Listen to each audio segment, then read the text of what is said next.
Welcome back live. Ladies and gentlemen, it's the Mythicist Milwaukee Show, keeping the all-seeing eye of Horus on the secular movement. I'm your host, Rob Moore, the Deacon of Doubt, working towards my next promotion, in fact, to Bishop of Bullshit. That's what I'm looking forward to, Bishop of Bullshit. Brian, accepting today his new title during ceremonies being held in parts undisclosed, is not here today. He is, in fact, being christened the Imam of Incertitude. The Imam of Incertitude. You like how I juxtaposed christened and that Muslim title there. He made it up. You know what? It's his. He loves it. He'll be the Imam when he returns next week. We're all very, very proud of that. Sitting in today is the secretary herself, the Secretary of Skepticism, Megan Ivanyosh. And joining us shortly will be the Minister of Mythicism, Antonio, with Myth of the Day. Every week, of course, we podcast Sundays at 2 p.m. Central, live from the Bucket Works location down in the Grand Avenue Mall in beautiful, crisp downtown Milwaukee. It's a fall day, and the leaves are approaching their peak in these parts. Every week, we bring you exciting, topical guests from our atheist world with a mythicist perspective. And if you like what we do, and we know you do because you're listening, please support our Patreon page. Go to patreon.com, look for Mythicist Milwaukee, and pledge whatever you can, and a little bit more. Today's guest. Subtle. Today's guest is a blogger, a writer, a speaker on a variety of subjects. And, of course, with a name like this, you know me, you all know me, I can't help but pronouncing it, Caterina Giordano. Welcome to the show, Kathy Giordano. You there, Kathy? Thank you very much. Yes, I'm here. Is that a married name, or are you an Italian gal? What was that? Is that a married name, Giordano, or are you Italian? Oh, no, that's my birth name. All right. What? Tell us who. Giordano. I like to claim that I'm a descendant of Giordano Bruno, but I don't think that's actually true. Well, it's fun to think about. You're a wordsmith like me, so you probably enjoy the etymology of all these things. When I see them, I can't help it. But tell us what your real background is. Where did you come from? You've been a lifelong atheist, and how do you fit in these days to our movement? Well, actually, I was born in New York and lived most of my life in New York, and now I'm in beautiful Orlando, where the temperature is 80 degrees today. Nice. Well, we're jealous of that. Okay, and it's very sunny too. Now, yeah. I can't say that I'm a lifelong atheist, because as a child, I was not brought up in any particular religion. My mother was Jewish. My father was a Protestant, which is unusual for people of an Italian background, but they were Episcopalian. Yeah. And while I remember going to Sunday school, but it just never took. It just always seemed. It just always seemed. I always thought that people were pretending, that this was some big thing that people pretended to do, and that when I got older, I would understand why. That's very interesting. So it just didn't really make sense to me. I remember being in maybe third, fourth grade, something like that, and we're opening up our book, and it says it's on all the gods of Rome and Greece and all, and then the next chapter is monotheism and how the Jews introduced monotheism to the world, and then I'm turning the page waiting for the next group, which should be no-theism, but wasn't there. We can hope. That's a great point, though. I've always thought that's the natural evolution from polytheism to pantheism to several gods to just monotheism, and now naturally, sooner or later, atheism is going to take over. Do you feel that that's true? Right. So yeah, I agree. And so I was more or less an atheist as a young person, and that kind of solidified as I got older and did more reading. I belonged to some groups. I actually ran a secular humanist group called the Free Inquiry Society of Central Florida for 10 years, because the secular humanist atheist group really needed to have a place to get together. Here in Orlando, you can't go one block without coming to a church. So we really needed to have our own group. And now we have a group called the Central Florida Free Thought Community, and they're very active and doing wonderful things. Oh, that's fantastic. So we're no longer a wasteland here in Orlando. Well, it's funny because I think of Florida as maybe being less conservative religiously than some of those southern states because of the retirees from the north, but they recently forced the word devil out of the baseball team's name. Right? They didn't want them called the Devil Rays because of religious backlash. So it really is. The whole area is very steeped in religion still. Orlando is pretty religious, probably not as religious. It seems very religious to me coming from New York City.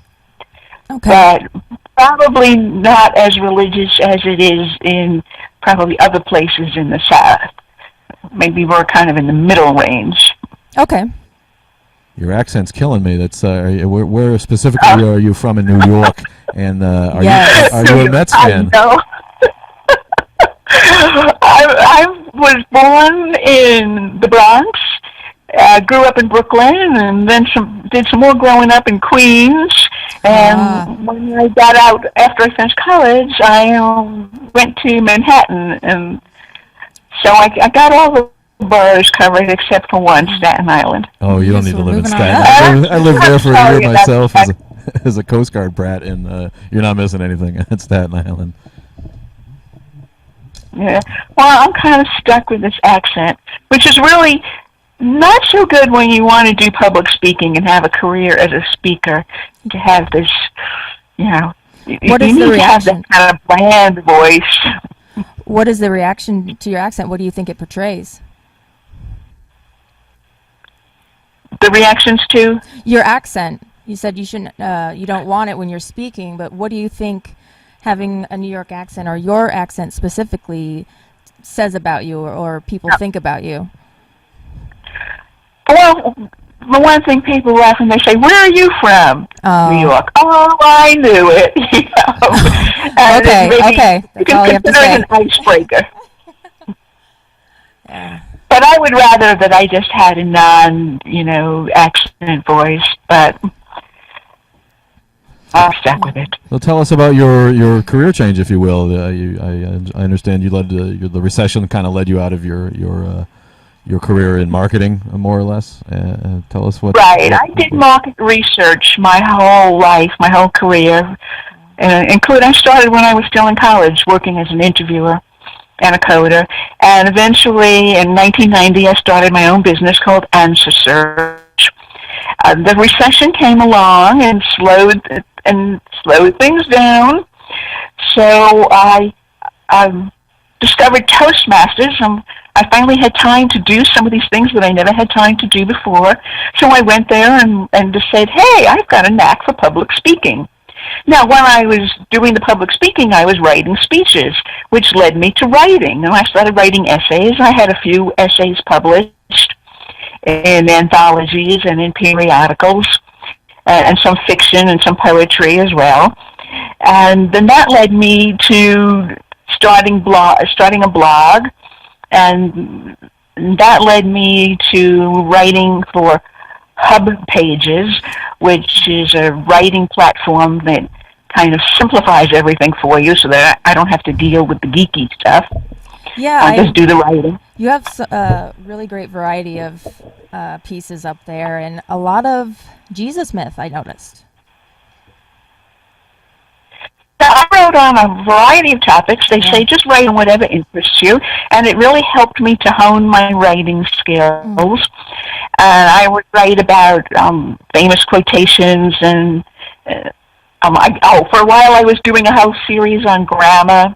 I called myself the naughty grammarian, and I had a lot of fun with that because the persona I adopted was I was a very prim lady, but underneath I was wild and crazy.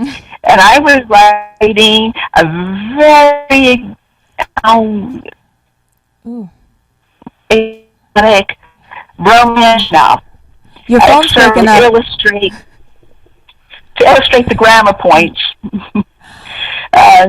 just to kind of spice things up a little bit.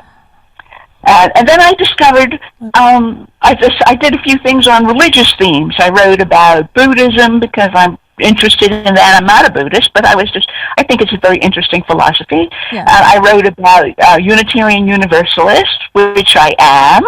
I am a member, so I wrote about that. And then one day I happened to see something on the internet, and it said, Jesus did not exist. And I said, oh, really? Because I think, like most people, I didn't believe the miracles and everything. Yes. But I did think that there had been a preacher, in those times, and that he taught, and he had followers, and he was executed. And turns out, not true. Yeah, and he's just one of many. He's the newest fad. The more I started to research this, the more I became convinced. So I came into it open-minded, saying, oh, what's this about Jesus did not exist? And started reading the articles and started doing more research and reading the books. And I became very convinced. Yeah, I'd never heard about it until I came to the first Mythicist conference, Myth Information Conference. And they were asking me, do you believe in a historical Jesus? I'm like, okay, I know what you mean, but... And I've been sold ever since, and I hooked up with these guys. But it's like, okay, it makes sense. Well, it's a real eye-opener, and I can see how people who were brought up believing, and even if they came to have doubts later, what a shock this has to be to them, because their whole worldview is turned upside down. It was kind of a thing for me. It was a big thing to accept and go, you know what?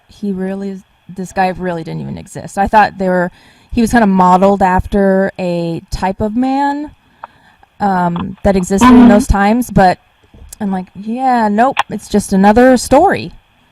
Another reincarnation of a story. Right. Well, modern audiences. So I wrote the article. It was called, Did Jesus Exist or Is It All a Myth? Yep. And it went nuts. I had never seen response like this before to anything that I had written. Wow. I mean, usually I would get a few hundred views. Well, I had happened to join some Facebook groups for atheists, and so I posted it there, and it went crazy. People shared it like crazy.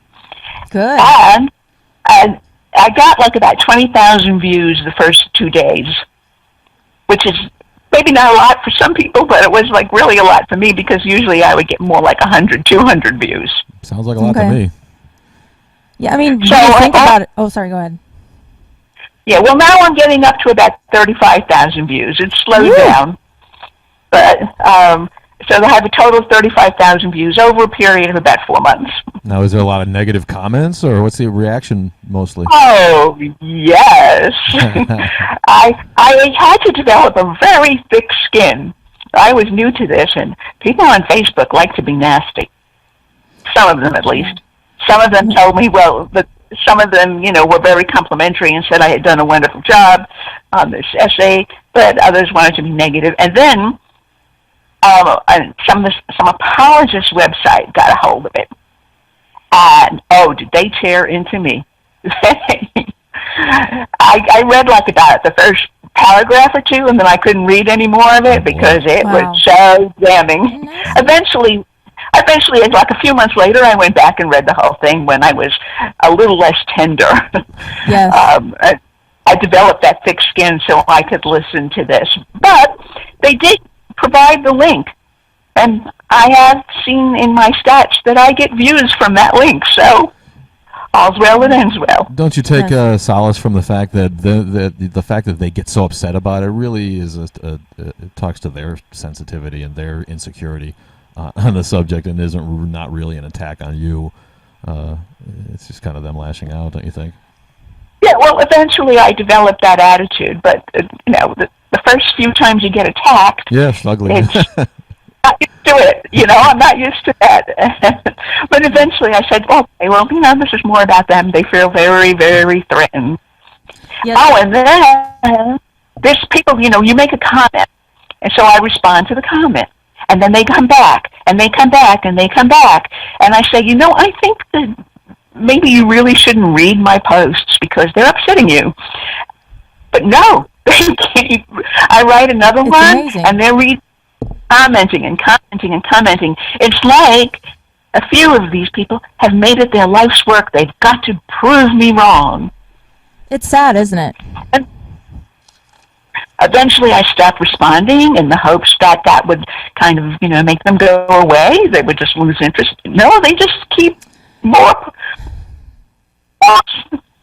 trying to tell me how wrong I am. Yeah, well, you haven't really succeeded until you pissed off the religious right. That's what we say around here, or I say anyway. It's very normal, in this, in when you're in the crowd to say something, but I would have been horrified if someone had told me that Jesus never existed. I grew up believing, and even as an atheist, I was like, okay, it was really like another step to have to take. But it's an adjustment. But it all makes sense when you know the background of religion. And that's what these guys do. They teach all about the history, and it helps, You did your own research. Right. Well, I'm just amazed at all the things that I am learning about how Christianity came into being, because often the people who want to refute you will say, well, it's the largest religion in the world. How could all these people be wrong? Oh, and they love to say people died for it. Why would they die for a lie? I said, because they didn't know it was a lie. Yes. But, they will, it is very traumatic, I think, to be exposed to that. And it's probably why they're so strong in their efforts to persuade me and the rest of the world that I'm wrong. And I guess the people that agree with me were all wrong. Well, I think you hit it on the head when you said that we've kind of shocked their worldview. This is their entire way of thinking that is being challenged when we suggest that maybe Jesus didn't even exist. It's one thing for folk not to believe he was supernatural, and they can scoff at us, but to just take him away really is a challenge to their entire sensibility, much like being an open atheist is to a religious person. We've seen that a Muslim would be more electable in the United States than an atheist right now, and it's because atheism shocks people to the core. The very suggestion that maybe there are no gods at all goes to the root of most people's paradigm. Well, I remember telling there was with a group of friends who were not people that I knew well, but we were in the same organizations. And one day I must have mentioned that for some reason, I mentioned that I was an atheist.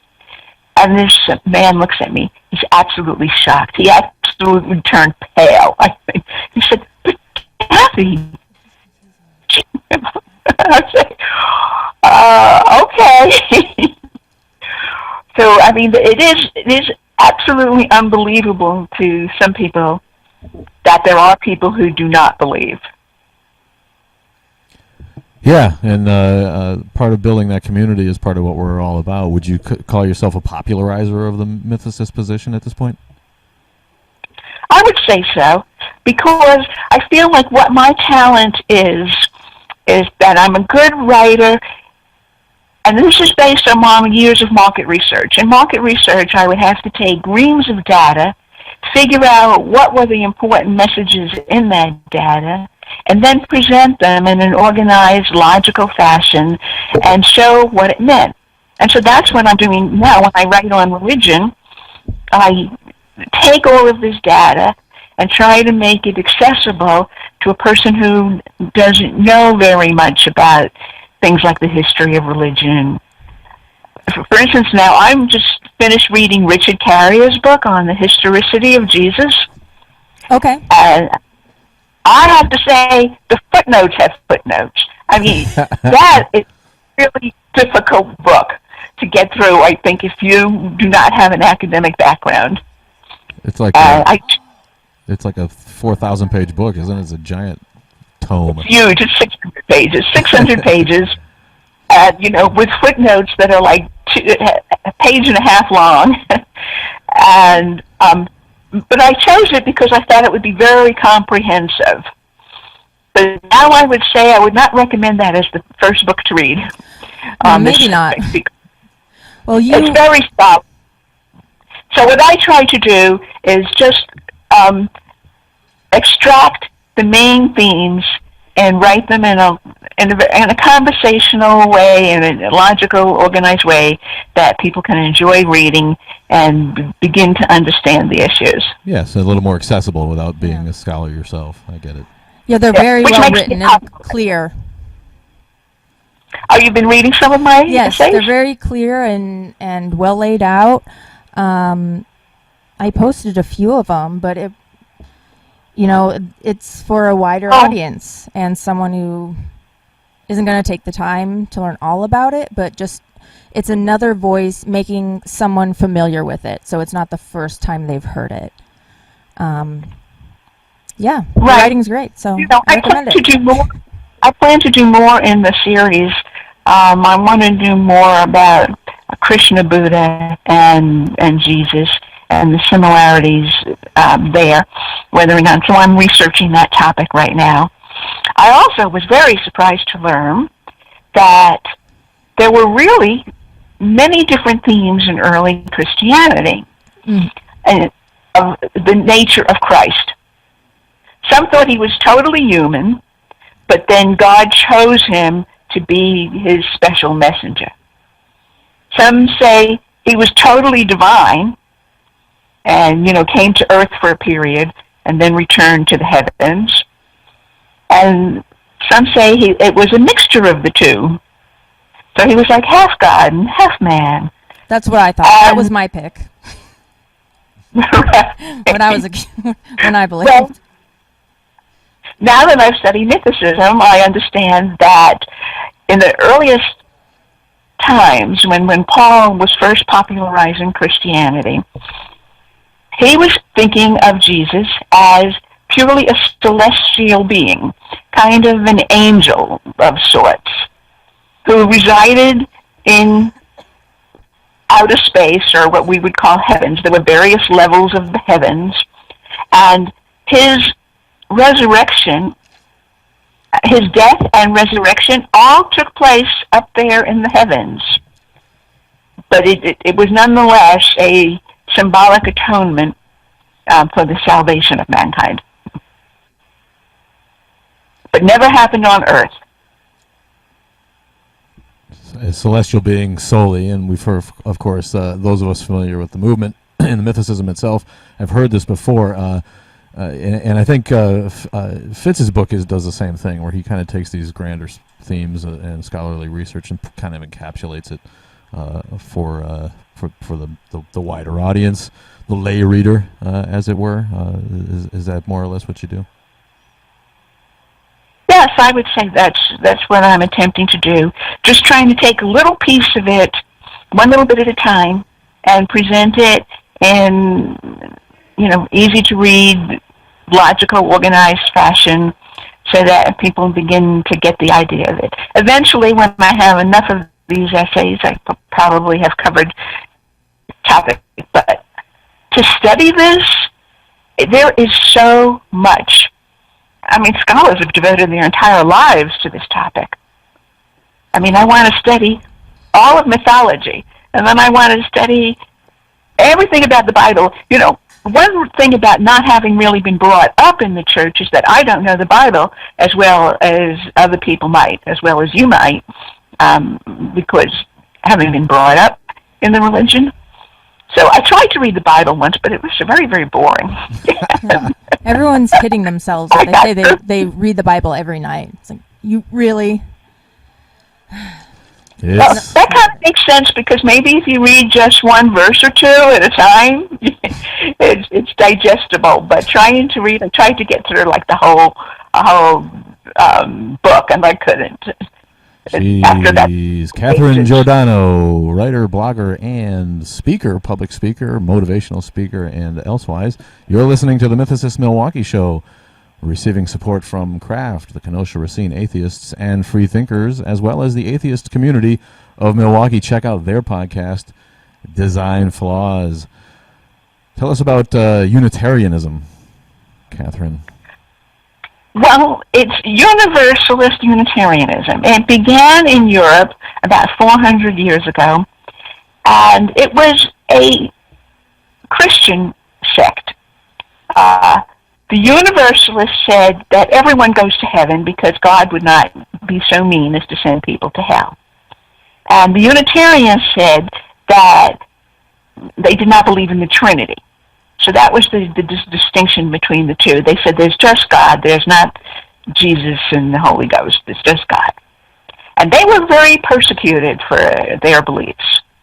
Eventually, I think around 1950 or so, in the United States, they combined to become the Unitarian Universal. Depending on what congregation you belong to, you will have a different experience. I often speak at Unitarian Universalist the sermon, except it's not, the praying and there's no Bible or God talk. I just give an uplifting, motivational, inspirational talk. So some of them are still somewhat Christian. They're kind of like Christian light, but many of them have more of an atheist orientation, where there's no prayers, there's no God, and for some people it can be a halfway house. If you're for other people, you are missing church, this provides church. It also provides community. When I moved to Florida, I knew no one here, and I had a young child. And by joining the UU, I was able to make friends. I was able to have my son meet people who were also atheists, so he didn't think he was the only one.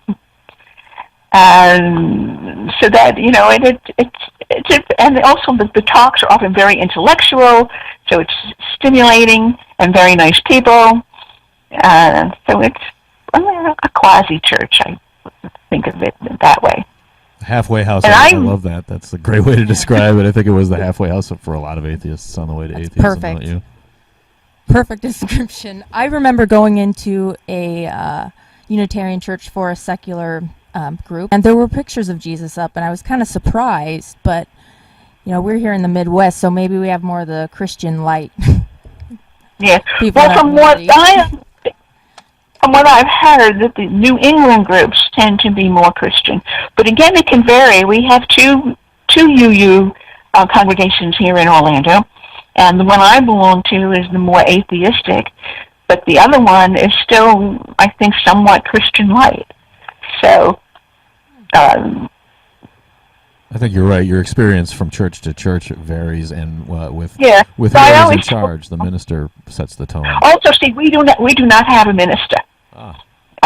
We're totally lay-led, and we've got about 125 members, and so that, I think, keeps it from becoming cut and dried, because it's not one minister with his viewpoint. Now, the UUs are also very open-minded about religion, and in the religious education, we'll learn about the various religions, but they're not taught them as, this is what you must believe, but this is what other people believe. Yes. And we need to respect it. It's a lot about respect. We need to respect other people's views.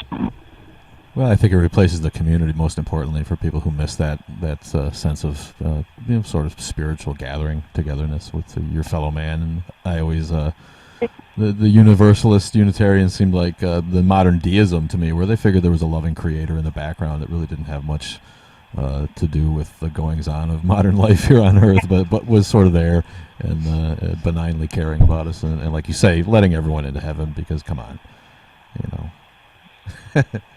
they're sending people to hell. It's kind of a conflict with the whole peace and love message. So, right, yeah, God is all loving, but if you don't love him back, you're going to hell. Right. You will burn. Don't be mistaken, you will burn. Right. Now tell us about your educational background. You have a master's, but you're not necessarily a biblical scholar, right? No, I never studied religion. I studied BA in psychology and then master's in sociology. And I've always just been interested in what makes people tick. So I'm also very interested in anthropology. But I never studied religion or philosophy.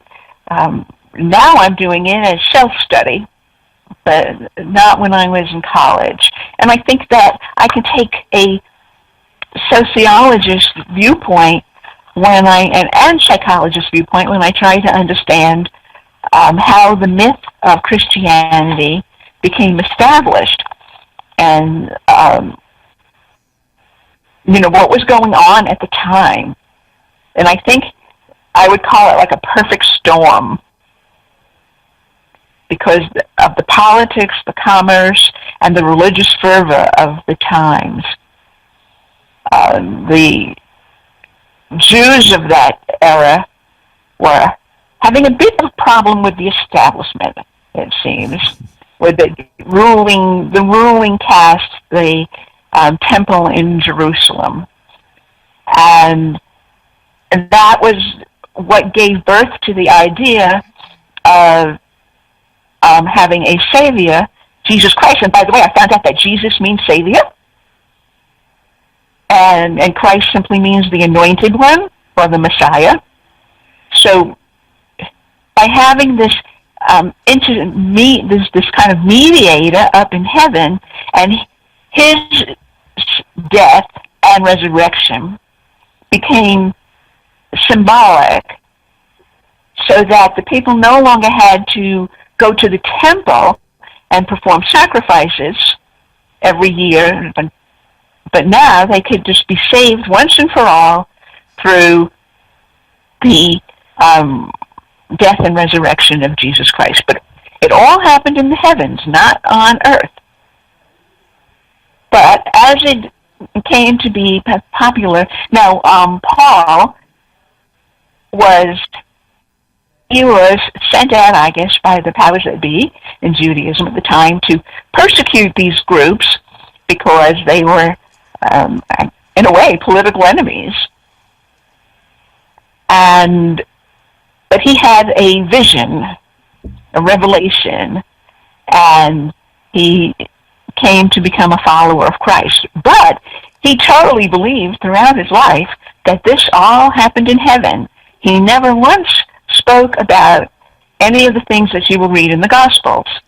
Never spoke about any deeds that Jesus did, or any things that he said, or anything like that. All that he knew was the vision that he had, the revelation that he had of death and resurrection. Now later on, as the religion became established, people added to the story to make it more real.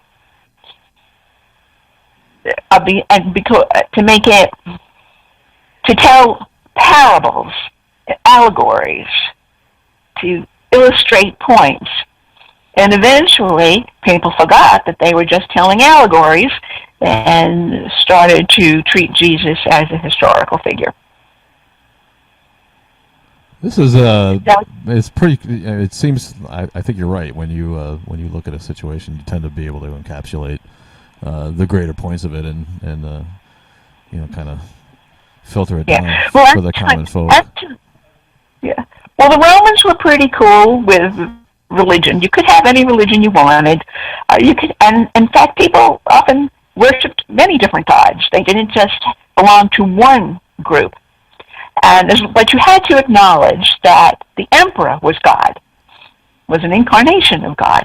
And when, of course, the Jews did not want to do that, so that caused a little bit of problems for them. But the Romans were pretty happy with it. They didn't mind.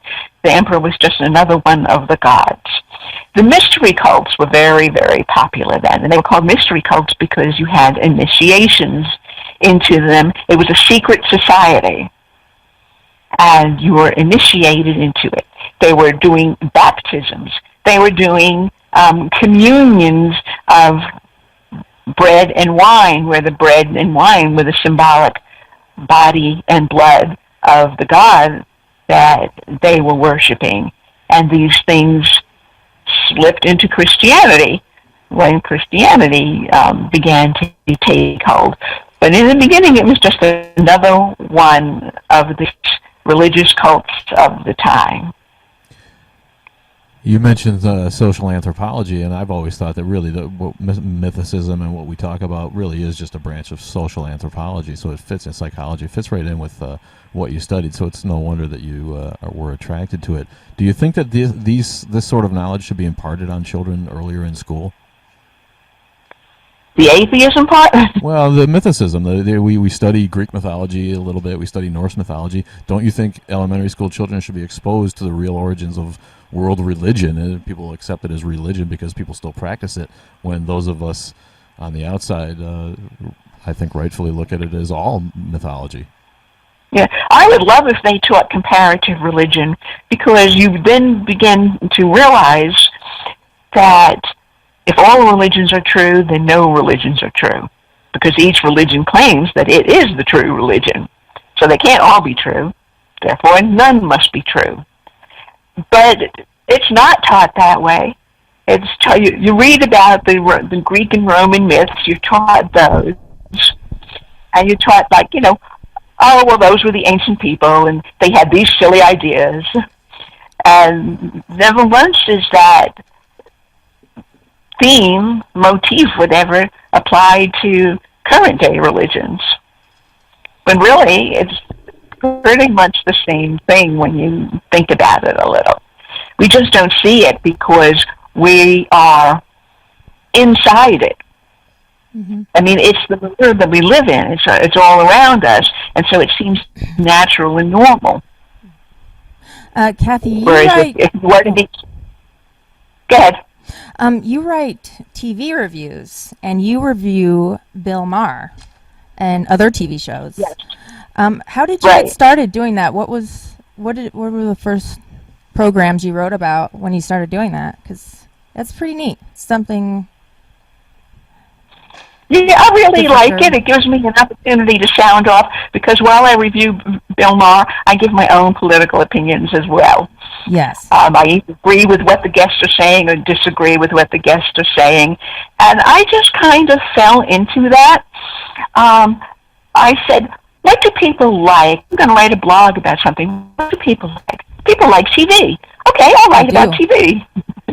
And I started off writing mainly about, and I said, well, I've got to limit this. I can't write about everything on TV, so I'll limit it just to premium cable TV, the shows that are on HBO and Showtime, Stars. And then, I don't know, one day I said, I must have just seen a Bill Maher show that I really liked, and I said, I think I'm going to write about Bill Maher. And I discovered that my reviews of Bill Maher were the most popular reviews. So now I pretty much, 9 out of 10 of the reviews that I'm writing are about Bill Maher. That's fun. And his show. Yeah. And then I started saying, well, these reviews are pretty long. They're about 1,500 to 2,000 words. Maybe I should do something shorter. So I started another blog where I would just pick up on one thing, one item, and just write about that one thing. Not about everything that happened on the show, but maybe there was particularly like if it was atheism or something that he was talking about. So I would just write about that one thing. And bring in, and I will also bring, now that John Oliver has a show, so I'll bring in, if John Oliver has done something on the same topic, I'll bring him in. Okay. John Oliver's thing about the prosperity gospel was incredible. So I wrote up a little blog post on that. Okay. So it's just have fun with it. It's a way for me to express myself, but nothing has really took off like the posts on atheism. And it's so nice when I get nice comments, when people say, like, oh, I enjoy your writing so much, and I always look forward to seeing a new post from you. So I'm enjoying that part of it too. Yeah, you have diverse topic range and style. Is there something that comes easiest to you as a writer? I don't know. Well, what comes easy poems to me? Or? Well, I do poems. I did some poetry for a while, and I decided I liked some of my poems, but I said, I think I'm kind of a mediocre poet until I lost interest in that. But I was getting more recognition for my writing, and I would say that I am a good essay writer. Short, 2,000 words, 2,500 words max. Even the things that I had published in anthologies had been a memoir type of essay. I also had a little bit of fiction, but I can't make up stories. I can't either. I'm like creative nonfiction, but I don't read fiction. Yes. I can't think up stories. The only way I can do it is if I watch my son make up playing and make up stories based on what he's doing. But I have no desire to write fiction, so I completely understand. But creative nonfiction, the type of things that you've written, it's good stuff. It's my favorite kind of writing. Yeah, well, I did. Well, we were talking about hub pages, and I did a whole series called "People Almost Met," and it's about when you have a chance encounter with someone that just lasts a very brief time, but it leaves a lasting impression on you. That sounds great. That sounds fun. Yeah, so it was a whole series called People Almost Met. There was Ray at the supermarket and Vera at the cosmetics counter, just little brief interludes like that. And then I would expand upon it, of course, So we had this little interchange, and I would then try to make a larger point based on that.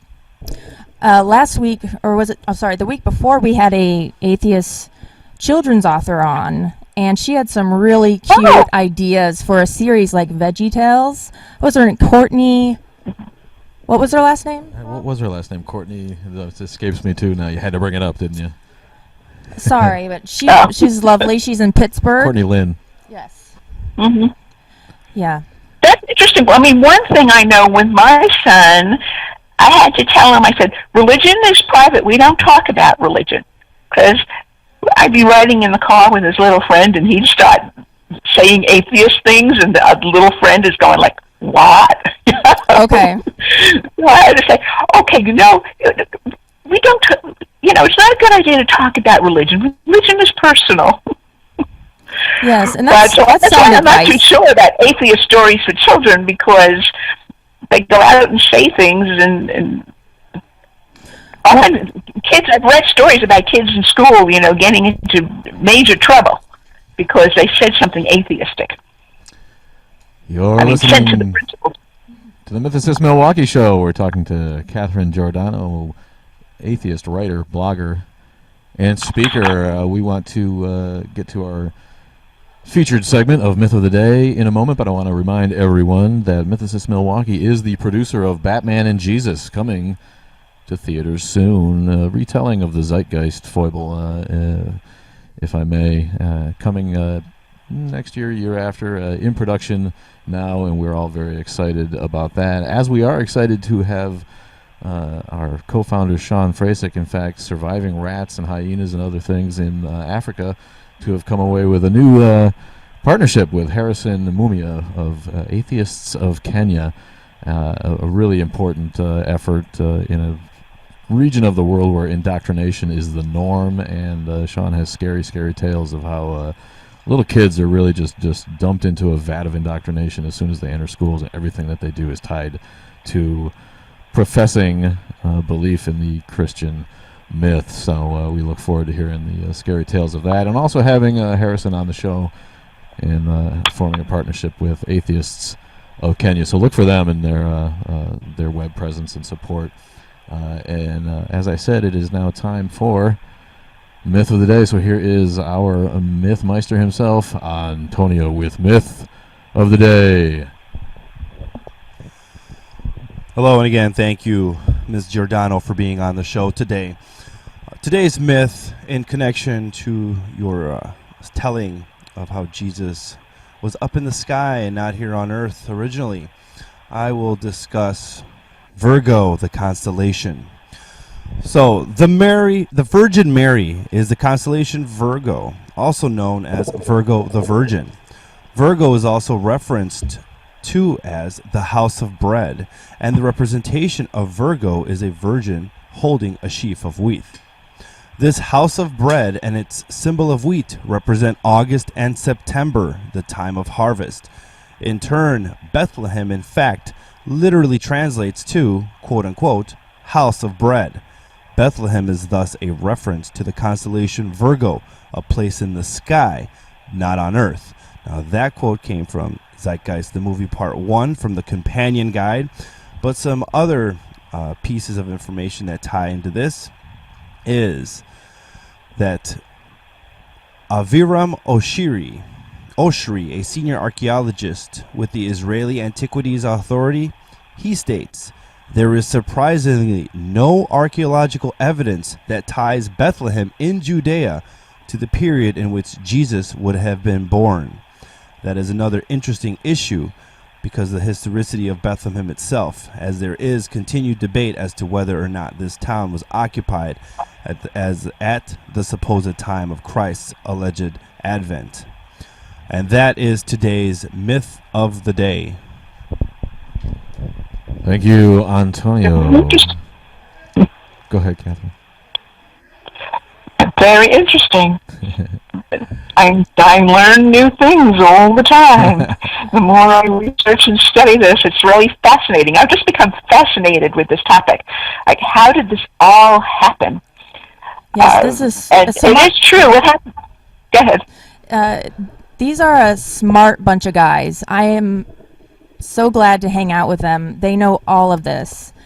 And we're starting to do a sky myth series of sorts. And they all know about astrology and the myths of astrology. There's so much to know about. They're really fun stories. Tell us what you know, Kevin, about the symbolism, the 12 disciples, 12 signs of the zodiac. What else have you discovered? I'm not sure what your question is.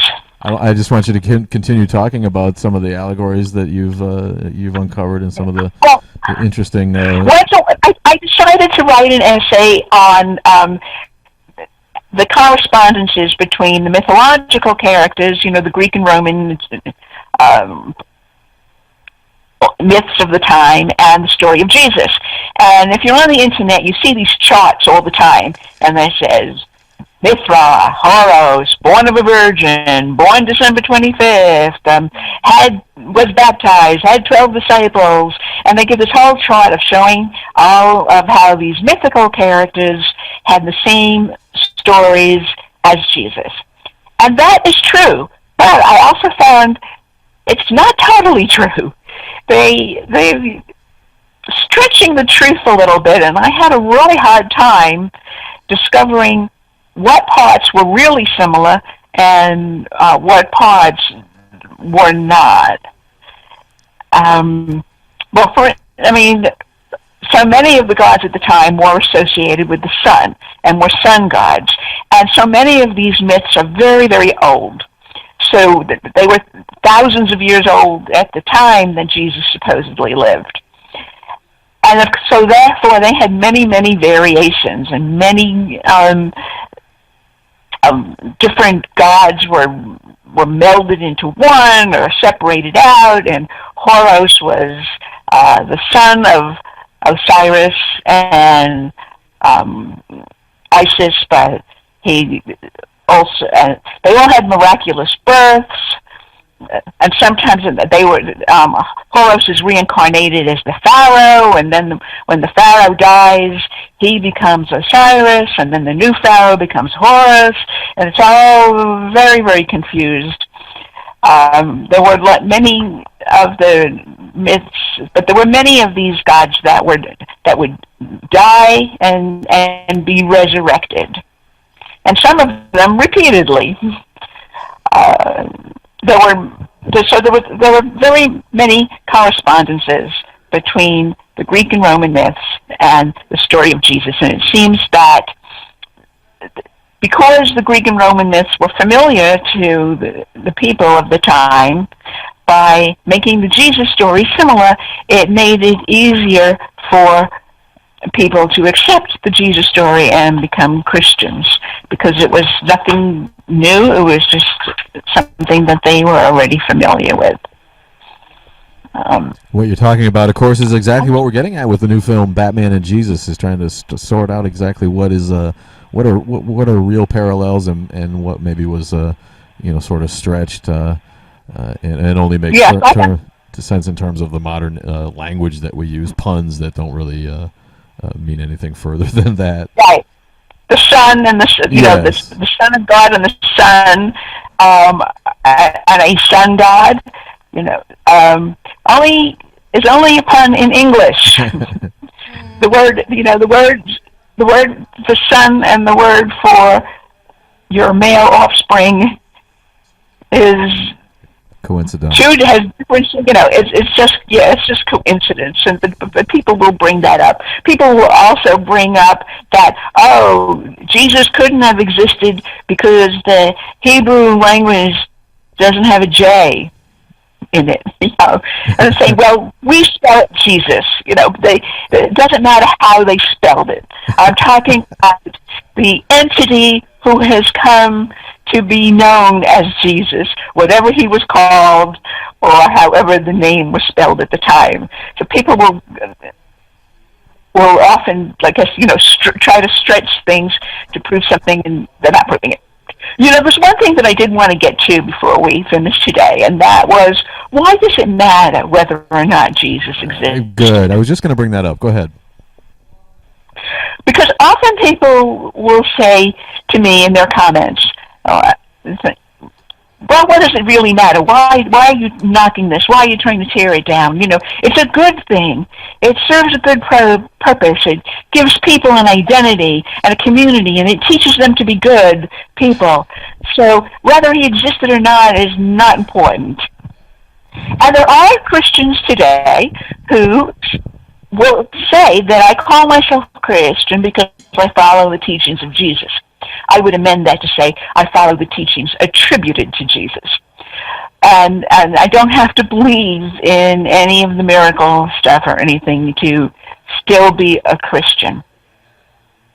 So I wrote an essay called Does Religion Do More Harm Than Good?, where I spoke about these good things that religion does, and that it does provide identity and community. It does provide a structure for values, morals, and for doing good in your community.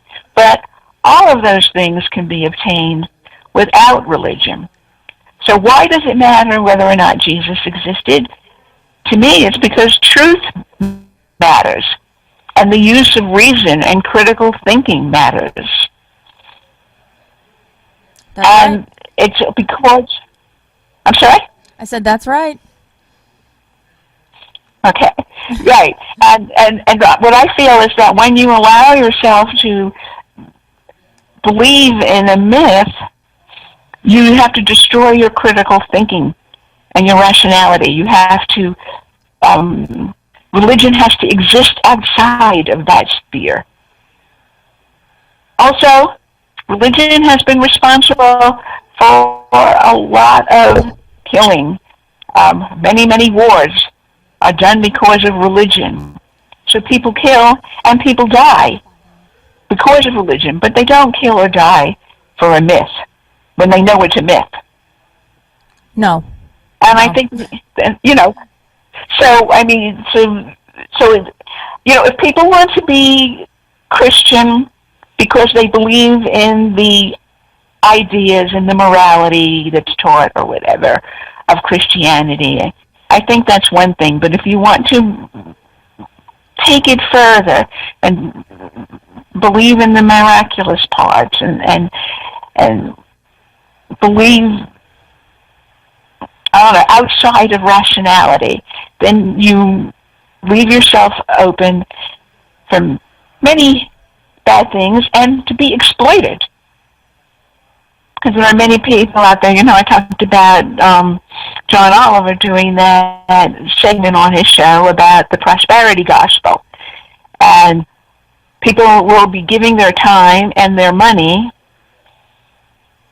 to an organization that in some ways is exploiting them.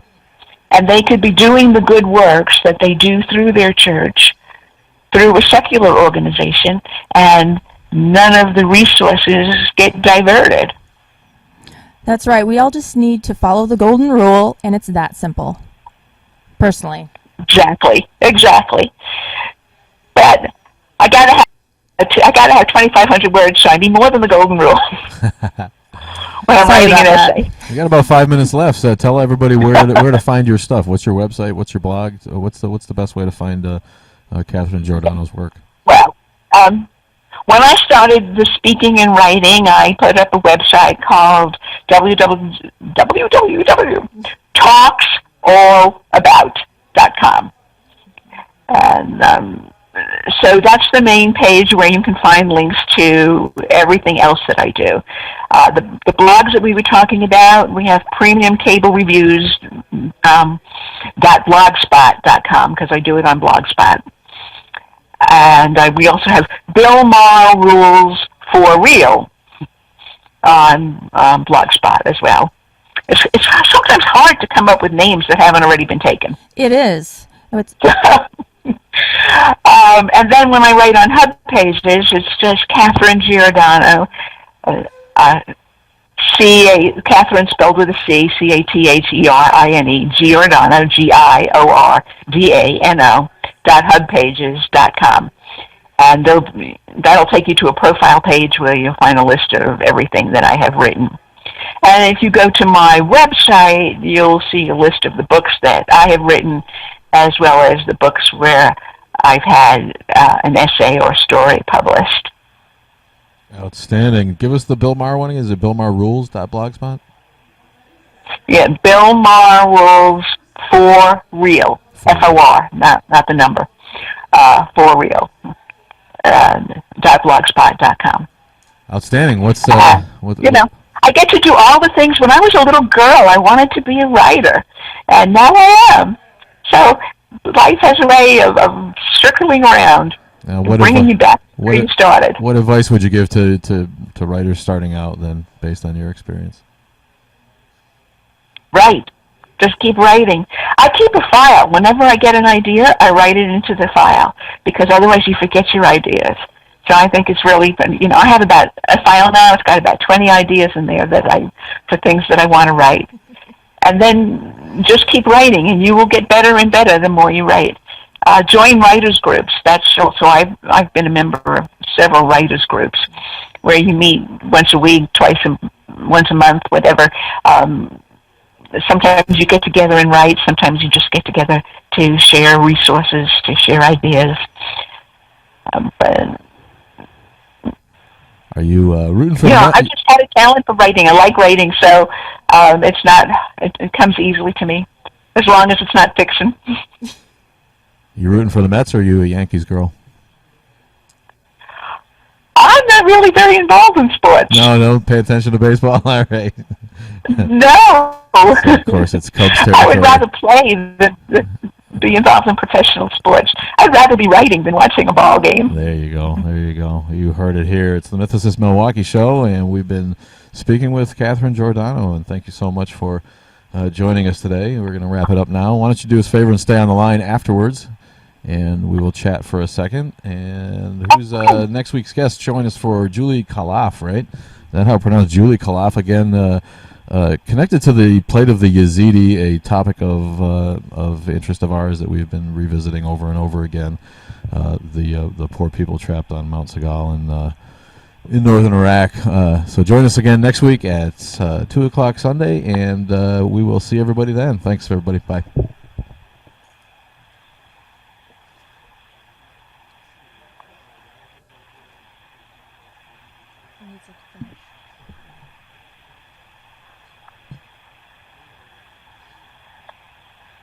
Okay, I'm here. Okay, we were trying to figure something out with the computer. Yeah, our normal tech's not here, but we're off the air now, I think, right? Yeah, even if not. Thanks so much. That was great. Thanks, Kathy. Oh, you're welcome.